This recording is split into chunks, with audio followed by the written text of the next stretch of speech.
The village in it with a map and a plan. No place too tiny for this determined man. Crossing the counties one by one, he'll see in every English corner a bit of history.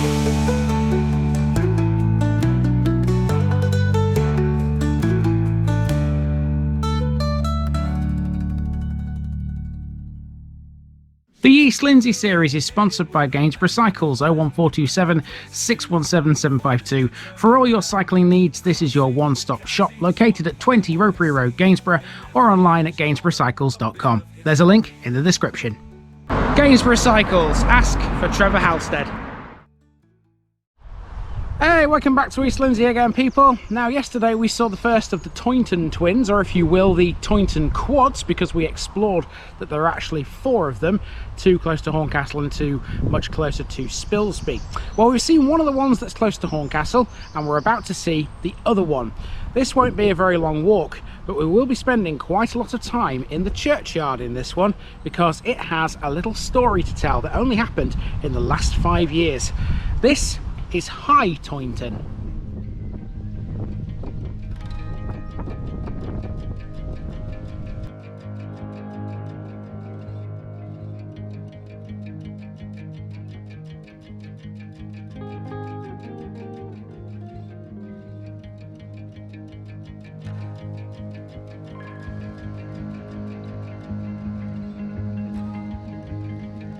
High Toynton, Teoda's Farm, High.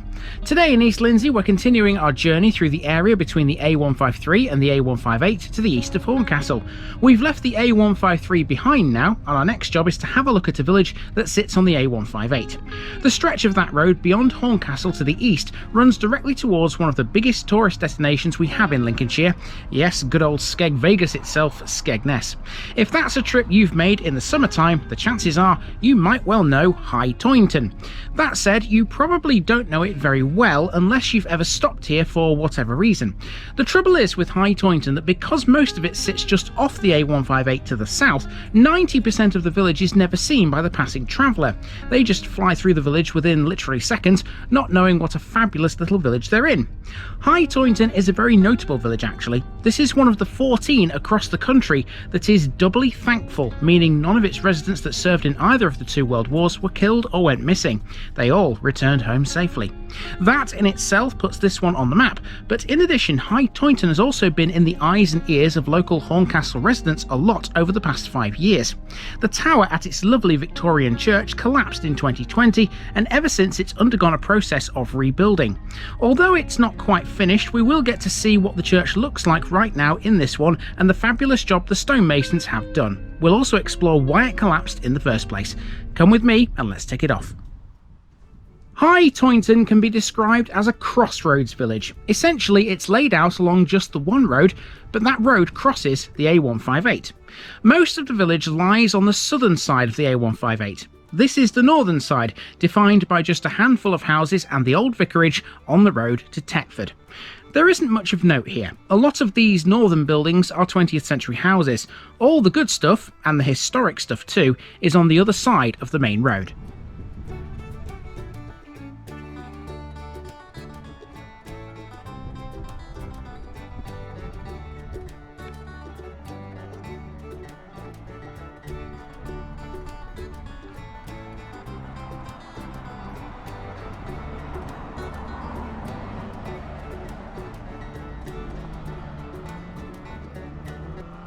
So here is the A158, and this is the first time we've seen this major road on the eastern side of Horncastle.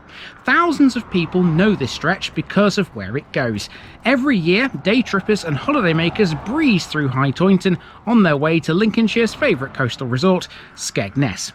Not many people stop here. They generally don't have a reason to because Horncastle is so close. This place does have a few nice bits to admire though. Let's check out the old phone box. Yes, indeed, there is a phone box, and there's also this bus shelter right next to it. High Toynton bus stop, as you can see. Brick built. You don't see many of these around. Let's have a look inside. Ooh. Up here, look at this. Painting red bus. And then over here, Nice piece of artwork. I'm not totally sure what that's supposed to be, but it looks nice enough. There's a notice board and the bus time, list of the bus times towards Lincoln, the 56. Number 56 bus is what you need to catch here. So let's have a look at that phone box. So come with me. Now I know this phone box is not in use anymore. I just want to see what it is used for now. There's some nice paintings on the side of it. Some dragonflies at the top there, a few flowers, butterflies towards the bottom. I think are they tulips or roses? Or they might even be poppies, actually. There's nothing actually in the box though. It's still nice though, even though it's a bit weather worn. So let's head along here, past this house next to it, which by the way has a postbox in the wall, a Victorian one no less, and as you can see it's a yoga studio. In a village this small there is a yoga studio. How about that? And here we have the church. Now this is going to be the centerpiece of this episode, and there's a really good reason why. There have been people living in High Toynton for more than 1,000 years, and the church has been at its heart from the very start. The earliest documented evidence of a church at High Toynton comes in the form of a charter issued in 1231 to the Bishop of Carlisle by Henry III. Not a lot of that early building remains now, but incorporated within the porch of the tower here, there were the remains of 2 zigzag arches that dated from the Norman building. This church is certainly a little different to look at. Dedicated to St John the Baptist, there are a variety of stones used here, although the main one is greenstone. It had 2 bells, one that probably dated back to the 14th century and the other brought back to the church in 1934 after being used at Queen Elizabeth's Grammar School in Horncastle since 1772. It's been much changed and renovated over the years. Now, as I'm sure you'll notice, there's no tower here. There was though until 5 years ago. In 2020, the tower, a tall, thin piece of stonework which marked the main entrance, collapsed. In the 5 years since that happened, stonemasons have been working to restore the damage. So why did it collapse? In this day and age, for a church tower to fall so spectacularly is almost unheard of. Well, to understand this, we have to go right back to 1772. The late 18th century saw the original Norman church here be demolished, but a new one replaced it almost immediately, built of local sandstone. The architectural plans for that building still exist. It was smaller than the previous church, and there were 7 box pews and a pulpit within the nave. It was a neat little building, but it didn't last long. By 1850, restoration work was being carried out, and just 22 years later, the decision was made to demolish it completely when a curate inspecting the false roof fell through it. And so it was up to the Victorians to have another go. Designed by the famous architect Ewan Christian, a new, 3rd church was built, taking it back to its original size. The specification dictated that the foundations for the tower be deep enough to ensure there were no graves underneath. Despite the best attentions of the Victorian builders, the tower had to have braces fitted within several decades of its erection, so one would assume they weren't happy with the idea.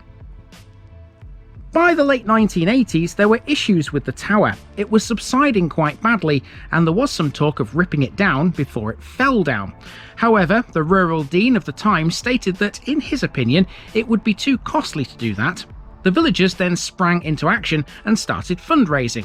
With tremendous effort, they eventually raised more than £30,000, underpinning the tower in 1989, with additional work undertaken a year or 2 later.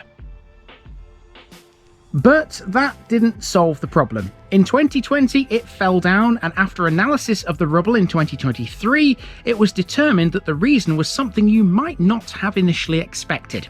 As we know, Victorian builders were very good at what they did, but here they had a bit of a rare nightmare. It's believed that the collapse was mainly due to the use of poor materials. In any event now, St John the Baptist Church is taking on another brand new form, thanks to the rebuilding efforts that have taken place ever since. In order to repair the damage, residents were able to secure £200,000 worth of National Lottery Heritage funding, which was allocated to High Toynton in July 2022. And here's something that surprised the builders. If you look up, you'll see a hole above the new doorway. That's where a bat was found to be living. Simply named the High Toynton Bat, he's now got his own little piece of plasterwork on the wall inside the church.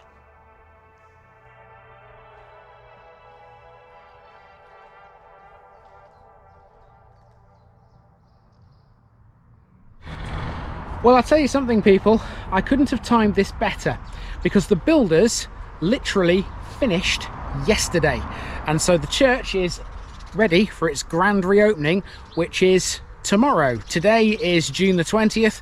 June the 21st it will be open for business once again. So yeah, what a cracking little story. It's got a bit of tragedy to it, obviously, with the collapse of the tower, but a renewed sense of hope now, should we say, for this new church. It looks fantastic. The builders have done a great job, and yeah, I'd be very proud to live in High Toynton if this was my church building. Well done, people, for raising the money to get that thing fixed. The rest of the village is all located to the south of the church along a road called Gravel Pit Lane. It's been this way since, well, records came into existence. South of the A158 was the site of the original High Toynton village, founded in medieval times. The village as we see it now is much newer, with the oldest buildings only dating back to the 17th century. There are some medieval settlement remains, and you can see some of the old field systems around the village. They survive as earthworks. The remains include crofts, field boundaries, ridges and furrows, and various trackways. The village as we see it now looks a little different to how it would have in those times. High Toynton has been here for much longer than that though. Around the village, evidence of Roman, Neolithic and Bronze Age occupation has been found in a few places. There are no amenities here, like shops for example.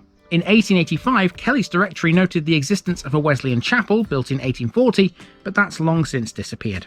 At the time, the lord of the manor was James Banks Stanhope of Revesby Abbey. High Toynton was mainly concerned with the production of cereal crops, and it remains agricultural to this day. The modern village possesses two very attractive thatched cottages, both of which are listed buildings. The only other listed building in the village is the church. This one is known as the Thatched cottage, and the other is called the Thatched house. We're simple folk as Lincolnshire people with names.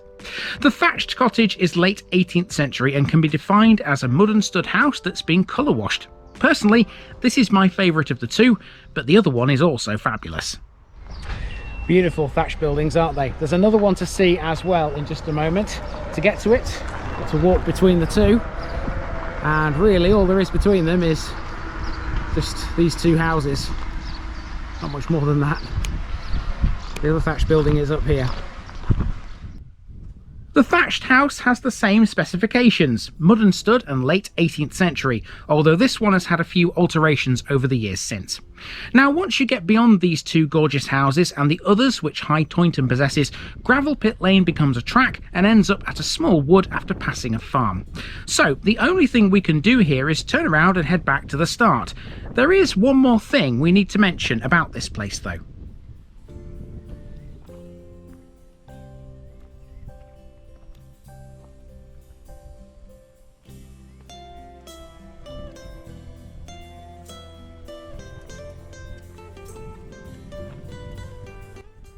High Toynton is one of only a few doubly thankful villages in England, meaning that all of its residents who fought in World War I and World War II returned home. In 1931, Arthur Mead discovered that of all 16,000 English villages, only 32 were places where no resident soldier died in World War I. This was one of them. Of those 32, only 14 of them have the honour of also seeing everyone return safely from World War II as well. That means High Toynton is a village that's a member of a special club.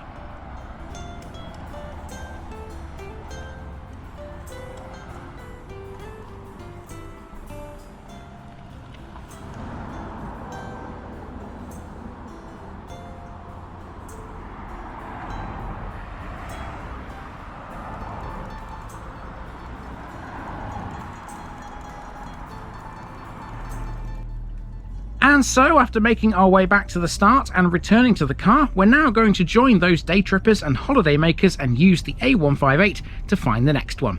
Up next, we have yet another tiny village, but it's not on this road. It's a little way to the south, where none of this coastbound traffic ever goes. I'll see you there tomorrow.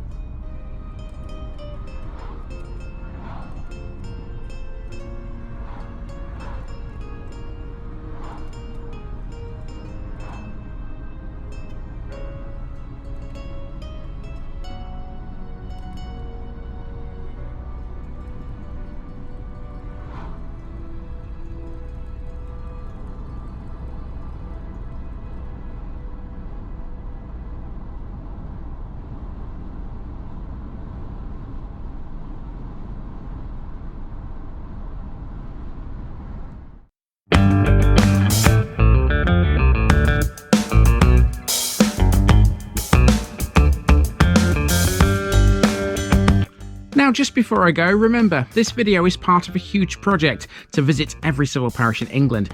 That's more than 10,000. These routes are pre-planned, and due to time constraints, I can't cover every detail or walk down every street. Please don't complain if this video missed something out.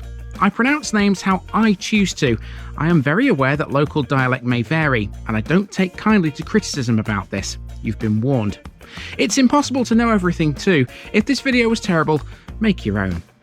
If you're a regular watcher of The Village Idiot, you're not the only one. If you've got a small business, why not use my videos to advertise it? Leave a comment below if you're interested. And finally, thanks for watching this episode, everybody. Give us a like and a subscribe if you've enjoyed this episode, and share it with your friends and relatives. It all helps to keep this mission going. Until next time, I've been Andy, also known as The Village Idiot, and I'm out.